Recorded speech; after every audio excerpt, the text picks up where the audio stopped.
l'espace de réflexion éthique Midi-Pyrénées. Cette structure que certains d'entre vous connaissent se met en place comme les autres espaces éthiques en France après l'arrêté du 4 janvier 2012. Et pour ce qui concerne les Midi-Pyrénées, la totalité du dispositif sera en place d'ici la fin du mois de novembre ou au tout début du mois de décembre.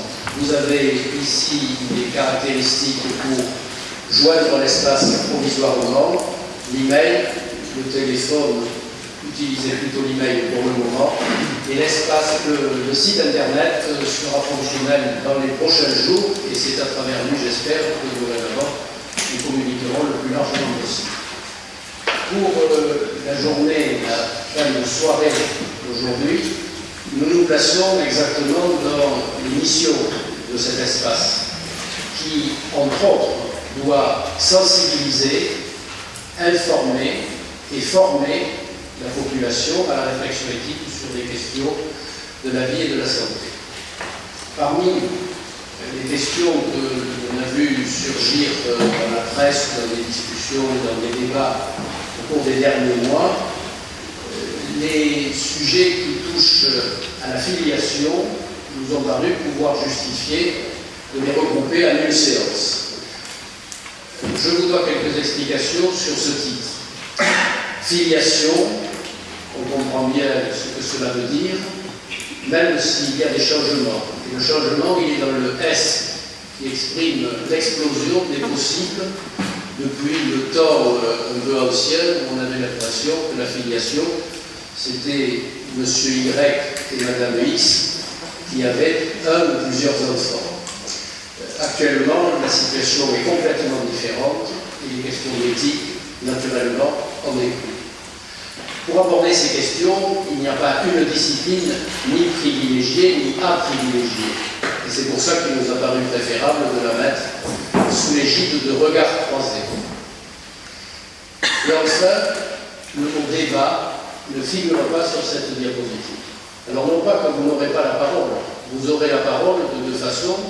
D'abord, avec des petits papiers qu'on vous distribuera pour mettre des questions que l'on regroupera en fonction des thèmes, et ensuite, à la fin, sous forme de discussion avec les intervenants, de manière orale et directe dans la deuxième partie de l'après-midi.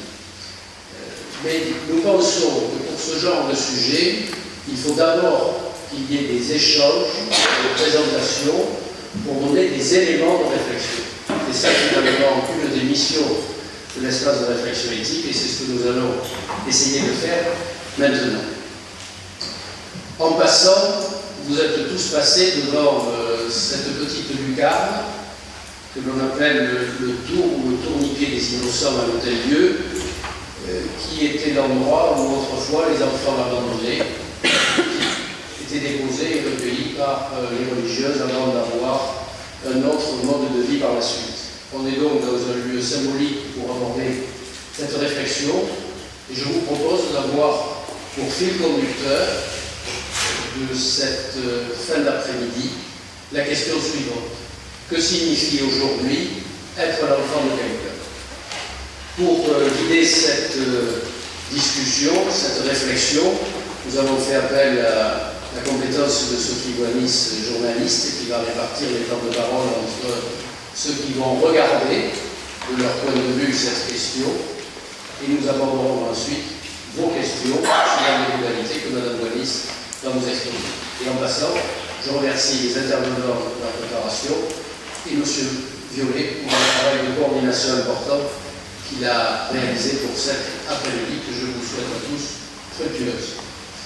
Merci, professeur Lagarde, et bonsoir à toutes et à tous. Je suis journaliste et je suis particulièrement ravie d'être parmi vous ce soir pour cette soirée qui s'annonce tout à fait passionnante. Alors, effectivement, à l'origine de cette manifestation, M. Lagarde vient de le dire, être l'enfant de quelqu'un, qu'est-ce que ça signifie aujourd'hui? Voilà, c'est la vaste question qu'on s'est posée. Alors ce soir, on va tenter tous ensemble de clarifier nos idées sur cette question de la filiation et de la restituer dans son sens large initial. Pour nous aider en premier temps fort de cette soirée, table ronde avec les orateurs qui m'entourent. On posera à chacun des orateurs une question en fonction de leur spécialité, effectivement, en soulevant les incontournables de sa discipline. Alors, je vous dis que l'ordre dans lequel cette table ronde va s'articuler a fait l'objet de nombreux débats, vifs et animés, mais on a tranché. Alors, on démarrera avec Pierrette Offière à ma droite, qui est avocat au barreau de Toulouse, médiateur familial, auteur de nombreux ouvrages sur la médiation. Il nous a semblé que Madame Offière devait intervenir en premier lieu parce que c'est bien dans son domaine, le droit, que la notion est définie d'une manière non équivoque dans une société donnée. On lui posera donc la question: à quoi sait-on qu'on est l'enfant de quelqu'un? On devait écouter un ethnologue qui n'a malheureusement pas pu être des nôtres ce soir pour raison familiale. Et sa partie a été gentiment reprise par M. Violet à ma gauche, qui nous fera une petite synthèse d'un point de vue ethnologue. On entendra ensuite, alors c'était M. Courduriez qui devait être avec nous, qui n'est pas là ce soir. On entendra Mesdames Lamotte à ma gauche et Mesdames Nourri, qui sont toutes deux psychologues cliniciennes.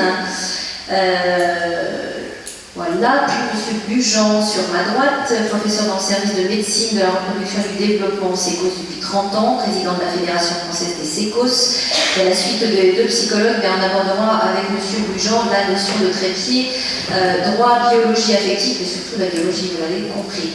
M. Violet donc interviendra ensuite pour nous parler un petit peu de l'aspect écologique des choses. Et puis Mme Gomard, qui est tout à fait à ma droite, qui est philosophe, aura elle la tâche et la lourde responsabilité, j'allais dire, eh bien, de réunifier ce concept même de filiation que tous les prédécesseurs auront quelque peu fait éclater auparavant.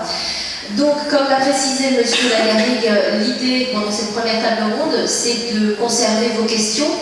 On les collectera et puis on les posera à nos orateurs. Et puis en seconde partie de soirée, parce que c'est quand même bien là le but de cette soirée, c'est d'échanger les uns avec les autres. Donc on fera circuler des micros dans la salle et vous serez tout à fait à même de vous présenter et de poser des questions à chacun des orateurs.